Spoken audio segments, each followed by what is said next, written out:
People pleaser होण्याचं actual reason काय आहे? चाइल्डहूड एक्सपिरियन्स, प्रेम, कौतुक किंवा अफेक्शन किंवा ॲक्सेप्टन्स हे फक्त जर तुम्हाला गुड बॉय आहे तरच भेटलं असेल, तेव्हा पण ही सवय लागते. तुम्हाला असं वाटतं, की मी सगळ्यांना खुश ठेवेल तरच मी चांगली आहे. तर मोठेपणी पण ही सवय लागून जाते. त्यामुळे कदाचित तुम्हाला दुसऱ्यांच्या नीड्सला प्रायोरिटी ठेवणे ही सवय लागते. फिअर ऑफ रिजेक्शन हे खूप कॉमन आहे, की जर आपण एखाद्या पर्सनला नाही म्हणतोय, तर आपल्याला असं वाटतं, की समोरचा पर्सन मग आपल्याला डिसलाईक करेल.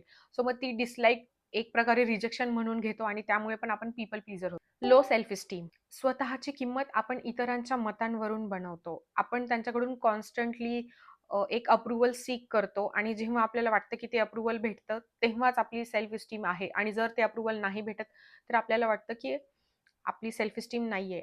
आपण एक्सटर्नल व्हॅलिडेशन सीक करतो, ना की आपण स्वतःवरती ट्रस्ट करतो. जेव्हा तुमची वर्थ ही इतरांच्या अप्रूव्हलवर डिपेंड असते, तुम्हाला एक्सटर्नल व्हॅलिडेशन तुम्ही सीक करता आणि स्वतःवरती ट्रस्ट करत नाहीत. स्वतःच्या डिसिजनवरती ट्रस्ट करत नाही. It is okay to say no. जर हे तुम्ही केव्हा शिकला नाहीत, तरी सुद्धा तुम्हाला बाउंडरीज सेट करण्यामध्ये खूप प्रॉब्लेम येतो. तुम्हाला असं वाटतं, की जर तुम्ही स्वतःला प्रायोरिटाईज करताय, तर तुम्ही सेल्फिश आहात. तुम्हाला स्वतःच्या नीड्सला प्रायोरिटी देता येत नाही.